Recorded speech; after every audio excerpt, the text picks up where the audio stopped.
उपलब्ध है वो कोई आम मानव नहीं थी। वो उनको देख करके बहुत कुछ सीखने की जरूरत है। हम अगर किसी का जन्मदिन मना रहे हैं, हम किसी का परिनिर्वाण दिवस मना रहे हैं, तो निश्चित है कि हम इसलिए मनाते हैं कि हम आत्मा अपने अंदर उस विचार को लाने के लिए, उस कर्मा को पे चलाने के लिए हम लोग ये काम करते हैं, उस महापुरुष को याद करते हैं। लेकिन सम्मानित साथियों, अगर आप बात करेंगे इस महामानव का, ये मात्र ऐसे महामानव जिन्होंने अपनी आईएएस की नौकरी को लात मार दिया। आप सोच कर देखो, यहां तलवे चाटने वाले बहुत लोग मिलेंगे आपको, लेकिन नौकरी को लात मारने वाले लोग नहीं मिलेंगे। जो समाज के खातिर लात मार करके, नौकरी को लात मार करके समाज के लिए काम किया, ऐसा लोग नहीं मिलेंगे। लेकिन नौकरी करते हुए तलवे चाटने वाले ज्यादा लोग मिलेंगे, ऐसा आपको पता होगा और ऐसा आप देखते भी होंगे। लेकिन यही चीज करने के लिए भीम आर्मी का काम हम लोग ने दामन था भीम आर्मी का। और भीम आर्मी जब संगठन बना तो लोगों ने कहा कि ये भाजपा के दलाल है। अब जब मान्यवर साहब ने बाम से बनाया, उस समय भी यही लोग थे जिनको तलवे चाटने से फुर्सत नहीं था। वही लोग कह रहे थे कि मान्यवर साहब ने जो संगठन बनाया वो गलत किया। और इसके बाद जब मान्यवर साहब ने पार्टी बना दी, तो जो लोग तलवे चाटने से फुर्सत नहीं था, फिर वही लोग मान्यवर साहब पे भी आरोप लगाने लगे कि मान्यवर साहब दूसरे मनवादियों से मिले हुए हैं। लेकिन सच बात तो यह है कि तलवे चाटना अगर बंद कर दोगे तो आने वाली पीढ़ियां बच जाएंगी, वरना आने वाली पीढ़ियां तुम्हें जूतों से मारेगी। हम नालायक समाज को जूतों से मारेगी। हमारी बातें थोड़ी कड़वी लगती है, लोगों को बर्दाश्त नहीं होता, इसलिए कि अच्छा नहीं लग रहा ना, हम मंच क्यों लगाए। आज हम इस महामानव की परिनिर्वाण पर क्यों आए, क्या करने के लिए चले आए। आप दौर याद करो, जब ये महामानव जन्म लिए थे, जब बाबा साहब अम्बेडकर का दौर था, कुछ मुट्ठी भर लोग इस देश में राज करते थे और ज्यादातर लोगों को मजबूरी, मजदूरी, गुलामी करने पर मजदूर करते थे। लेकिन उन सभी लोगों का अकेले अगर किसी ने ऑपरेशन किया तो वो महामानव बाबा साहब अम्बेडकर थे, अकेले। और जब उस महामानव ने अकेले ऑपरेशन कर दिया तो उन्होंने रास्ता बताया था पॉलिटिक्स के मास्टर की। बाबा साहब अम्बेडकर ने बता के गए और उसी को मान्यवर काशीराम साहब ने पूरे देश के सबसे बड़े सूबे में प्रयोग करके दिखाया। और मान्यवर साहब ने जब आईएएस की नौकरी छोड़ी, 13 दिन तक भूखे रहा करते थे।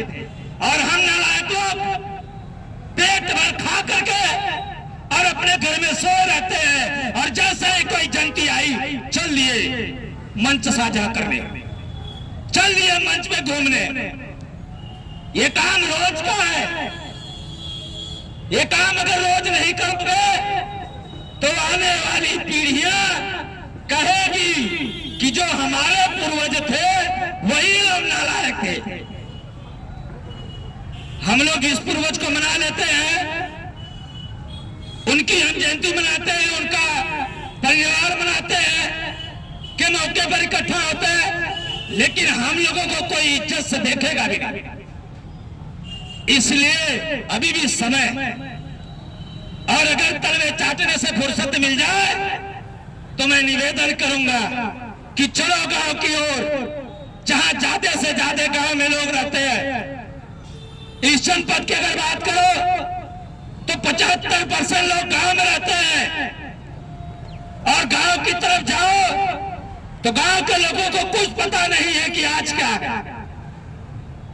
गांव के लोगों को बस इतना ही पता है कि नवरात्र आया है, माई आई नहीं, माई आए हैं, कुलदेव आए हैं, तब वो लोग लेत बैठ के वहां।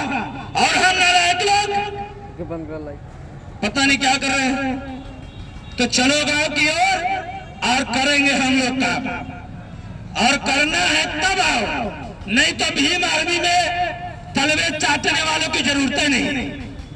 यहाँ काम करोगे तो रहोगे, और नहीं काम करोगे तो आराम करो। क्योंकि माननीय काशीराम साहब ने कहा था कि मुर्दा लोग मिशन चला नहीं सकते और जिंदा लोग मिशन रुकने नहीं देंगे। अब जो जिंदा है वो चले गांव की ओर, और जो मुर्दा है वो शहर की ओर जाए। यही तो कहा जाए। जब कुछ गलत तो नहीं कर रहा हो, तो इसलिए कह रहा हो कि आप दौर देखो। मान्यवर साहब चले गए, इसके बाद उन्होंने 4 बार ऐसी पार्टी बना के दिया, 4 बार सरकार में आई। हम लोगों को सुनने में आता था कि हमारे पूर्वज गोबर की रोटी खाते थे, चमड़ा निकालने का काम करते थे, मजदूरी करते थे, गुलामी करते थे।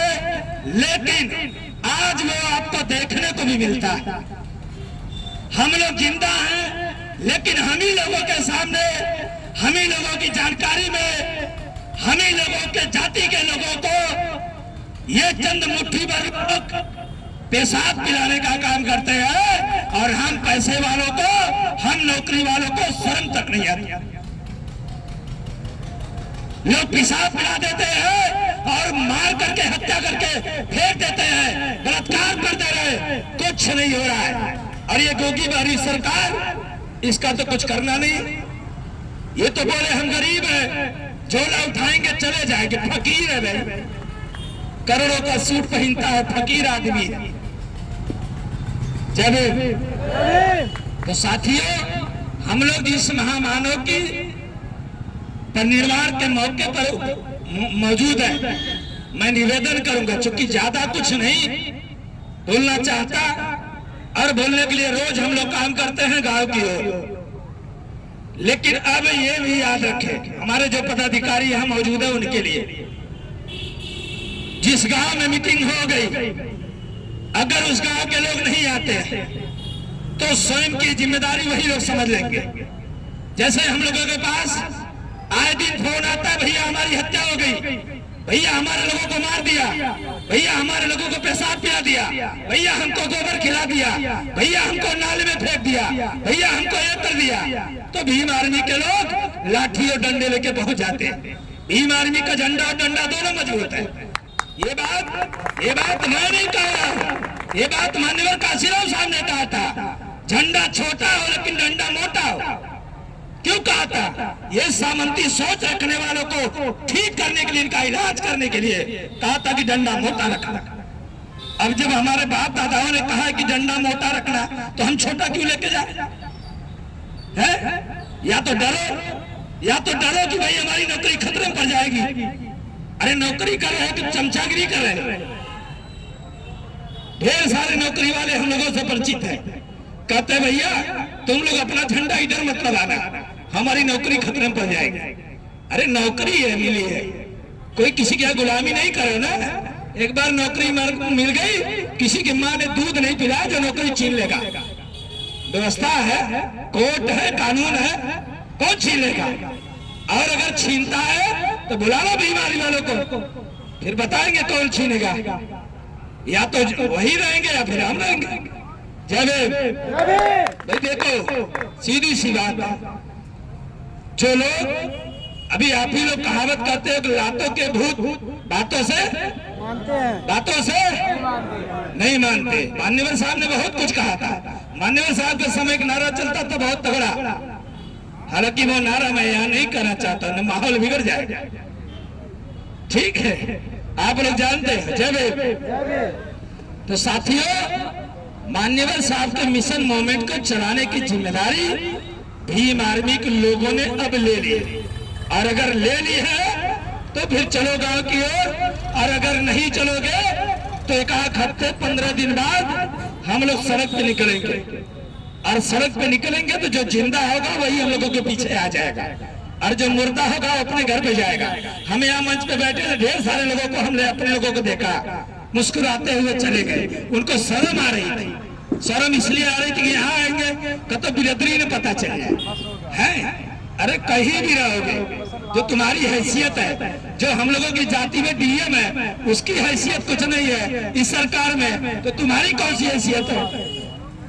सच बात कह दूं तो आप ये जान लो कि कुत्ते के चाटे हुए बर्तन में सारी जाति के लोग खाना खा लेते हैं, लेकिन जिस जाति के जिस बर्तन में एससी और एसटी के लोग खाना खाते हैं, उस बर्तन में कोई और खाना नहीं खाता। पता कर लेना जाके, सच बात है ये, पता कर लेना। वो बोलते हैं जो बर्तन हमने कुत्ते के लिए रखा वही बर्तन तुम्हारे लिए भी रखा है, अलग धो के रखा है। इसीलिए हम लोग ऐसे लोगों को लात मारते हैं। बहुत बहुत धन्यवाद। इन्हीं चंद शब्दों के साथ मैं अपनी बारी को विराम दूंगा और इस उम्मीद में दूंगा कि जो आजाद समाज पार्टी और भीम आर्मी के लोग यहाँ मौजूद हैं, चलो गांव की ओर। अगर अब नहीं चलोगे तो फिर मत चिंता करना कि पद पर बने रहो, एकदम नहीं बने रहो। हमारी भी मजबूरी है। एक नेता जिसको हम लोग फॉलो करते हैं, एक नेता जिसको चंद्रशेखर आजाद हम लोग समझते हैं, ये खुशकिस्मत है हम लोग कि मान्यवर साहब को नहीं देख पाए, इस बात का दुख है, लेकिन इस बात का सुख भी है कि मान्यवर साहब के रूप में हमें जो चंद्रशेखर आजाद मिल गए, ये हमारे लिए बड़ी बात है। और हम लोग अब उसी मिशन मूवमेंट को लेकर गांव की ओर चल रहे हैं। तो चंद्रशेखर आजाद कभी घर नहीं जाते, तो आप लोग घर क्या कर रहे हो? चलो निकलो, घर छोड़ दो, घर को कह दो जो घर पे बैठे वो लोग घर चलाए। एक एक लड़का हर घर से बटोर लो, खींच लो, अगर ना मिले तो फिर बताना, आराम से लोग आ जाएंगे, हमको ले चलो। एक एक कैडर देना, एक एक गांव में सब घर से लड़के निकल जाएंगे अपने यहाँ बाहर और चलेंगे गांव की ओर, और होगी क्रांति। जब सड़क पर आंदोलन होगा तभी ये लोग सुनेंगे, इससे पहले नहीं सुनेंगे। बहुत बहुत धन्यवाद। जय भीम।